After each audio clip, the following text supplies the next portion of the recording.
Everyone, warm welcome for Gib Biddle, please.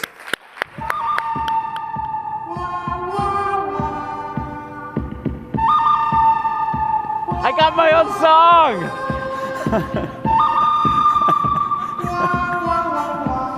Everybody! Oh, I'm totally living the dream. I'm here today, I'm going to talk about the good, the bad, and the ugly with three companies that I've helped build over the last really 15 or 20 years. I'm older than dirt.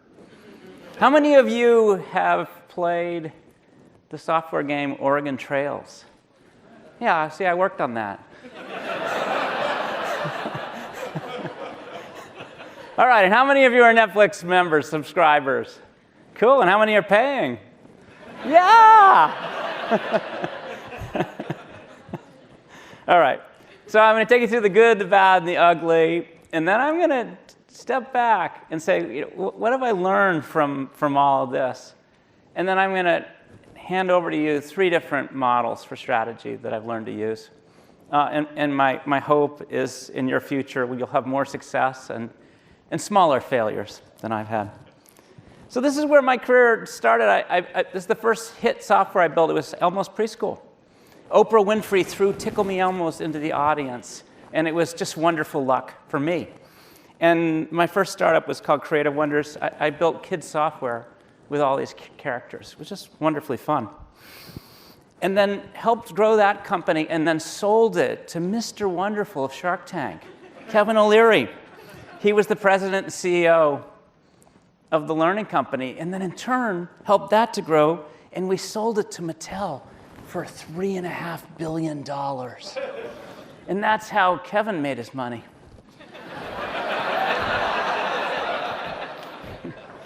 I met Reed Hastings in 2005. Netflix started as a DVD by mail company, and then helped it to grow. Now it's 190 million countries. Lots of folks around the world. And then my next startup is called Chegg. How many have heard of the textbook rental? Awesome. So I noticed these big orange boxes in San Jose State. Joined that company. And today, about half of its business is something called Chegg Study. It's a homework help service. And then took that company public right here in New York City. 2013, my daughters are still mad at me because I refused to buy a suit. That's me over on the left. And that was all quite easy.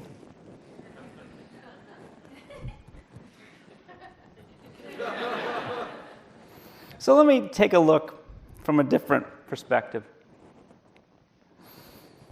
This is a little hard for me to share with you.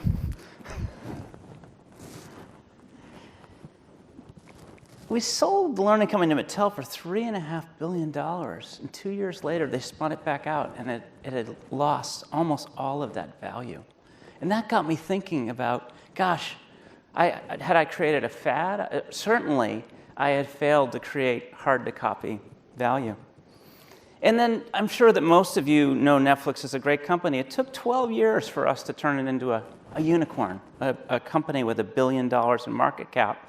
And in 2011, there was a wonderful mistake that caused the company to go from a $40 billion company down to $10 billion in 1 month. Let's see if you remember what happened then. And it only takes 20 years to build a great company. Today, it's worth about $150 billion. Chegg, it took 5 years to get any sort of funding from the VCs. And the IPO went quite poorly. We came out at $1 billion. We were a unicorn for about 5 hours. And then it dropped to $400 million. And then after 14 years, again, it's hard to build great companies that endure over time. It's worth $3.5 billion. So in fact, this was hard. I'm assuming that given a choice about talking about Oregon Trails or Chegg, that I'm going to spend a little bit extra time on Netflix. And I'm going to share some of the dirt and some of the real ugliness. And then I'm going to help with three different strategy models I tend to think about. So I'll tell you more. So the product vision was quite simple. We were going to get big on DVD. And then we were going to lead downloading, because the word streaming didn't even exist yet, right? If you said streaming, customers thought you said streamlining, and that sounded very bad. And then the next step was we were going to expand globally. We would do that at a moment in time where we no longer had to create these DVD by mail systems with the US Postal Service or any postal service. And we didn't have any idea of what would be the fourth chapter of the company, but most of you know what it is. What is it? What's chapter 4 for Netflix? It's the original content. We had actually tested original content in 2008, failed. But then we had an economy of scale by 2012, 2013, and it worked out. So that was the fourth chapter. So you have this fuzzy vision of the future, and here was the reality. In 1999, 95% of the business was about selling new DVDs. But there was the insight that you didn't want to be in that business because that's what Amazon was going to do. So it switched to the model you see today. The company was so desperate that they offered themselves for sale to Blockbuster for $50 million, and Blockbuster said no. After 5 years, they were up to 1 million members. And the big dog was 3 DVDs at a time for about $22. We thought this was what people wanted.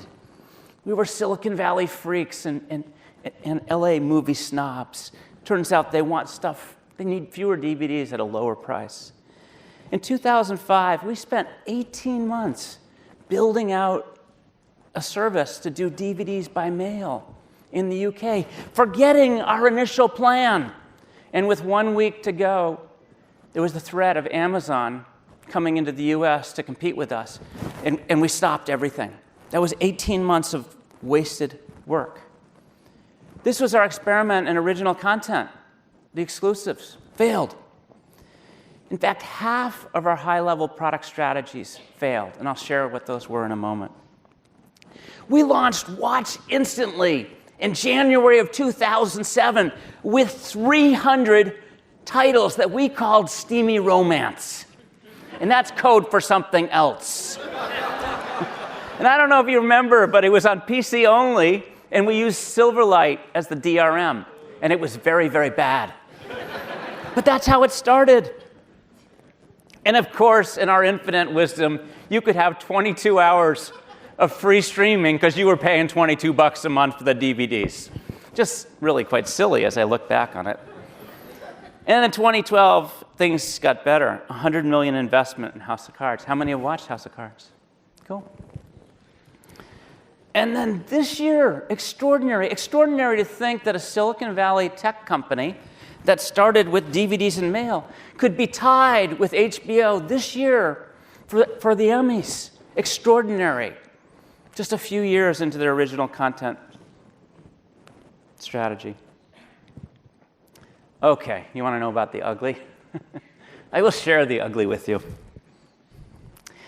First, for the designers in the house, this is what Netflix looked like in 1999.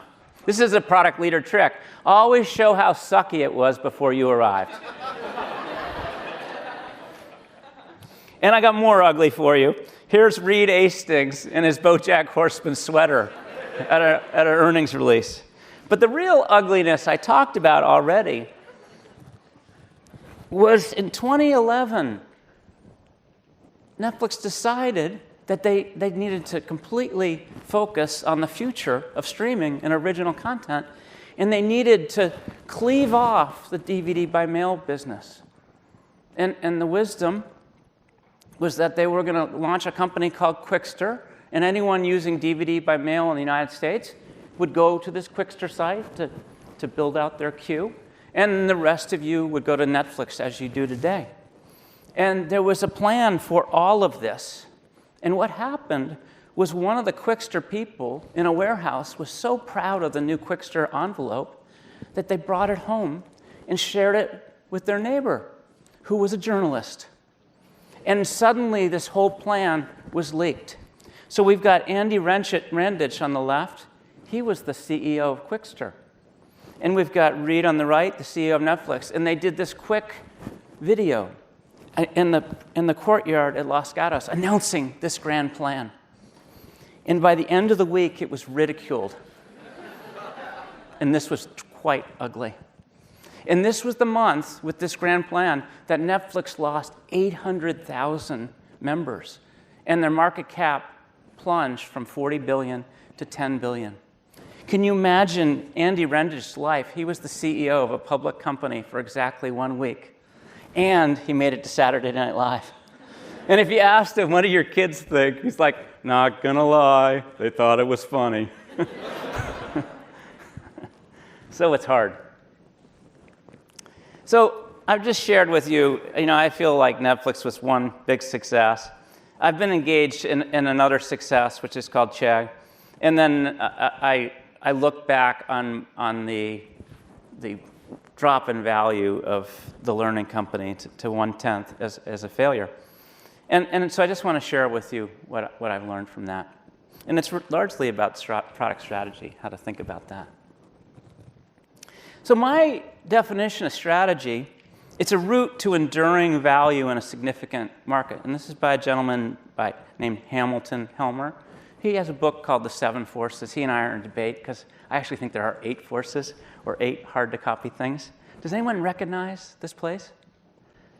This picture? It's the Silk Road. So 200 BC, this was, think about the exploration of connecting Africa and Asia with Europe in this economic thoroughfare. And if you look at it, you'll notice it's a windy, curvy path. And there was lots of experimentation to create this route. The enduring value, my failure with the learning company in Mattel was I had failed to create hard-to-copy advantage, and Helmer talks about it. And then significant market, we're trying to build big stuff in order to dent the universe. So I've got 3 strategy frameworks for you today. The first I call Glee, and I've already shared how I thought about that in Netflix. And the second I call GEM, which is how do you prioritize these 3 forces of growth, engagement, and monetization? And the third, sadly, I just can't frickin' make it spell anything. But I call it the DHM model. And for me, this is what really frames my thinking for product strategy. It's trying to answer the question, how do you delight customers in hard-to-copy, margin-enhancing ways? Where margin-enhancing is just a fancy way to say, make money. So Glee, it spells something. I'm hoping you'll remember it. So I'll just share how I thought of it at all 3 of these companies. And this is the way I really think about a product vision. It's trying to give people almost a step-by-step path over 10 or 15 years of how this company might grow up. So for me, with Creative Wonders, the learning company in Mattel, we were going to get big on kid brands. Then we were going to lead grade-based software. So I did Reader Rabbit's first grade or Clue Finder's second grade. And then we were going to expand online. And newsflash, that did not happen. At Netflix, get big on DVDs. And then the next chapter of our life, we would lead downloading, or as you know it today, streaming. And then we would expand globally. This was our theory about the long-term route to success. And at Chegg, we were going to get big on textbook rental. And then we were going to lead this concept called homework help, this digital service. It's called Chegg Study today. And then we were going to expand via the student graph. The idea is you know all the students throughout the country, and then you can create different products and services for them over time. Now, I'll give you a newsflash. In the case of Chegg, based on my experience at Netflix, I thought it would be even easier than it was. I said, we're going to get big on textbook rental. We were 10 times better than anything out there. You could buy a new textbook for $200, or you could rent a textbook from Chegg for $40. Substantial value for students. And then the next step that I thought was self-obvious, we were going to lead e-textbooks. But it turned out my theory was wrong. The transition to e-textbooks has still not happened. It turned out that there was a different consumer mindset than I thought, that college students have this warm and loving relationship with books. They love books because that's the thing that they sat on their parents' lap when they were kids to read. So I changed the product vision, and this has largely played out. Today, Chegg's a $400 million company. $200 million is textbook rental, and $200 million is this high-margin digital service called Chegg Study. Now, the beauty of this Glee model is it forces people to think long-term. It forces people to think 5, 10, 15, even 20 years out. And if you do that, you begin to realize that anything is possible. If I had asked you in 2000, the year 2000, if you thought that a bunch of geeky Silicon Valley engineers could create a company that would be leading in original content in TV and movies, you would say that's totally BS. But that is what played out over time. And in using this model, we had the imagination to think that that might happen. The other thing important about this is you got to get big on something. There's got to be that initial beachhead, that initial overwhelming value that you create for customers, because getting big makes most of the hard-to-copy stuff happen. The economies of scale or network effects or building out a brand. So this is the Glee model. You can tell I've been using it for 15 or 20 years, and I found it extraordinarily helpful. Jim. I'm going to share this in the context of my first, really, 6 months of work at Dear Chegg. Chegg, my boss was Dan Rosenzweig. He's the CEO. He's very sales-driven. He loves raising money. And this is Greg Stanger, who is the CFO, and he thinks differently about money. And I came in there, and I noticed sort of a challenge, like for me and everyone.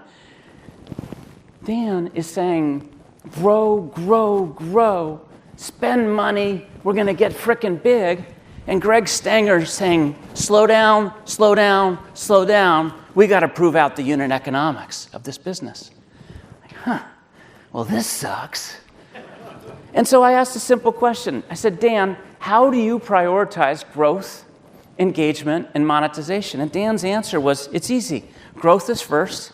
We're going to grow 40% year over year as measured both by student accounts and a notion of revenue. And then he said, I think engagement's next. And how do we think about engagement? It's really a metric of product quality. How good is the product? And we would measure it by textbook rental retention. What percentage of time did a student come back 6 months later to rent their next book for the semester? And we had monthly homework help subscription retention. And we could use Net Promoter Score. At the time it was about 60, and we drove it all the way up to about 80. And of course, his third thing that he prioritized was monetization. We'll worry about the unit economics and the margin and cash later, because I can raise a ton of money, okay? Now, what did Greg say? Exactly the frickin' opposite. So you're the product leader. You got the CEO saying this, the CFO saying this. What do you do? No, really, what do you do? What? You try to get them what? Aligned. How do you do that? The answer was you try to get them aligned. How do you do that? That is exactly right. I put them both in a room, and I said, you guys got to get your story straight, right? And at the end of the week, our priorities were growth, engagement, and monetization. And Greg left the company, right? So this was serious alignment, and it happened. And it made my life and everyone else's life substantially better, okay? So, and this is a frequent test that I do with lots of startups. It's a test for alignment. How do you prioritize G, E, and MEM? And how do you prioritize it? And at some point, I forced the startup team, and frankly, the whole company, to work through this model. So the third, give me a D. Give me an H. Give me an M. What does it spell? It's a real fucking problem.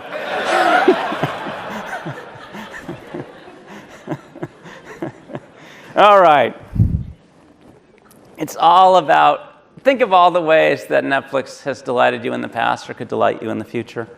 So it turns out that the most impactful thing that we did in the early days was figure out how to deliver the disc the next day in the mail to you.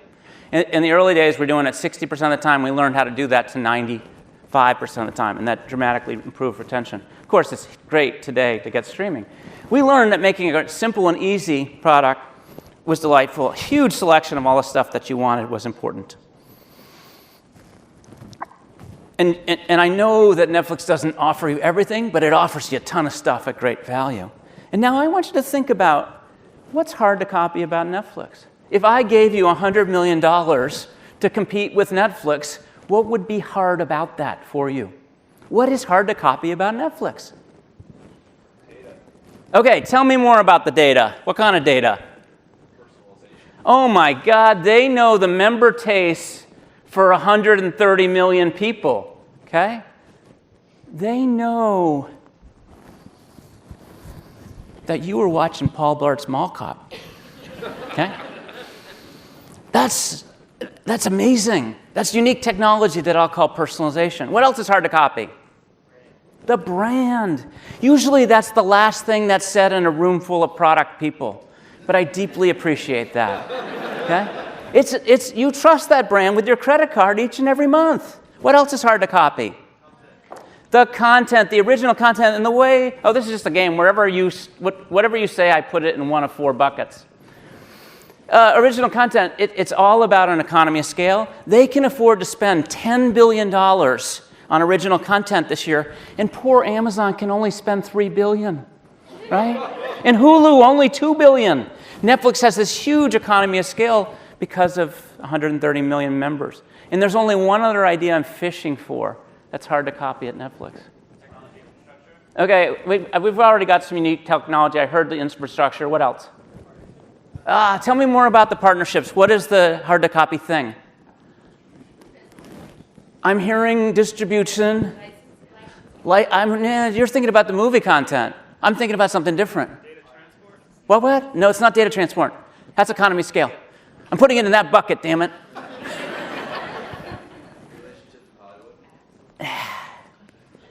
There we go. Every freaking device in the world is wired to let you stream Netflix instantly. There's this amazing device ecosystem. It's an example of a network effect. And these are the things that I have learned to focus on in order to create hard-to-copy advantage. Margin enhancing, all I can say is you will be experimenting with different business models for the rest of your life. I don't know if you remember it, but we used to do advertising on the site at a time when we had no freaking idea how to make money. We would sell our used discs, like, the guy with the jacket. Psst, want to buy a disc? Okay? So these were the 3 forces at work. And yes, today you're spending about $12. And maybe you have 4 streams, and maybe you're sharing them with your neighbor. I don't know what's up. All right, so now the question is, what are all the theories and hypotheses about how you can delight customers in hard-to-copy, margin-enhancing ways? So I'm going to give you 12 different hypotheses. These are all of them. These were all the things that we hammered on over 5 and 10 years, trying to answer the question, how do you delight customers in hard-to-copy, margin-enhancing ways? Netflix is a pretty good company. What percentage of time do you think they got it right? Half. Yeah, about half the time. So I think of these as high-level theories and hypotheses, but these were the product strategies. And if you want to know what the product strategy is today for Netflix, hammering on personalization, hammering on streaming, keeping the service wonderfully simple and easy, have fully built out the device ecosystem, and today originals is a big part of what makes the company work. So I talked about this route to enduring value in a significant market. So the first is very circular, a circuitous route.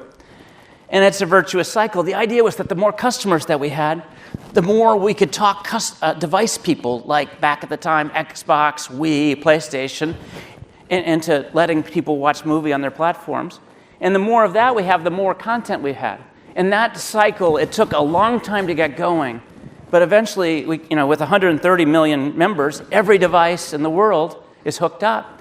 And Netflix can spend the $10 billion this year on original content.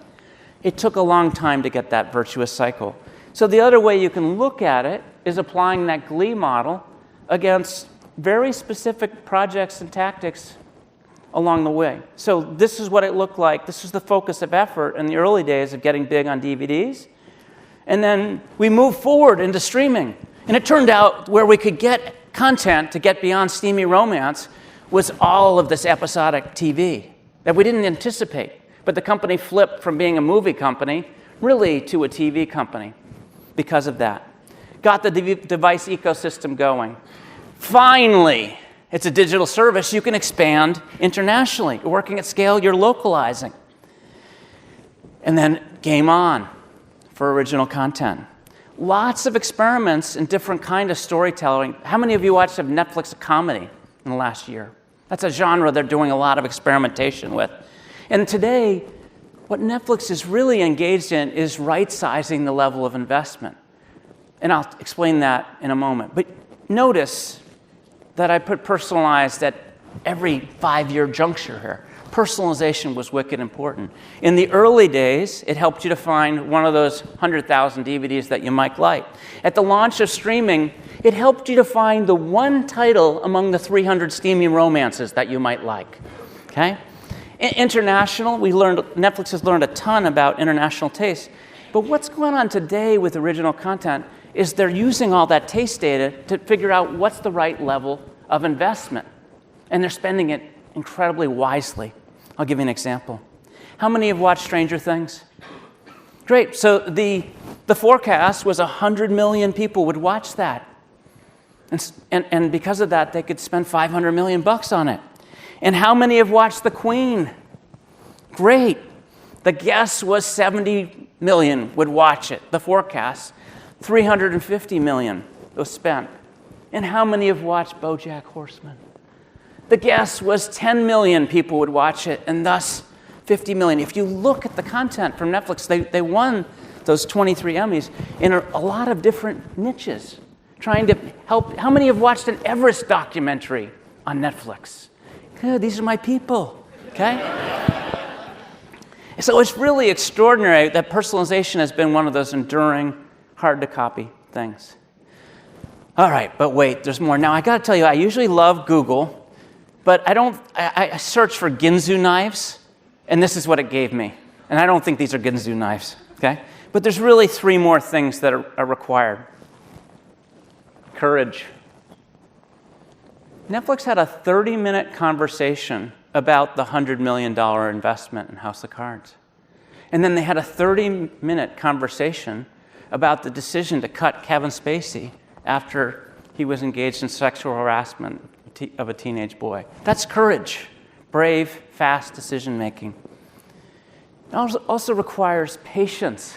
This is the market cap of Netflix growing over 20 years.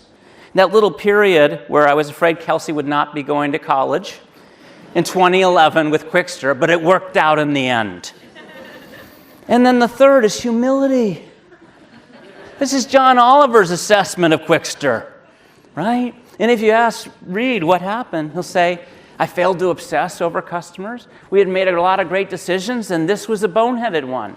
I lost my humility. And that's an important part of the equation. So my hope for you today, I'm hoping you'll have many big successes. I would say smaller failures, because you're going to be engaged in lots of experimentation on many fronts, and that's how you learn. I'm hoping you'll get it 70% right.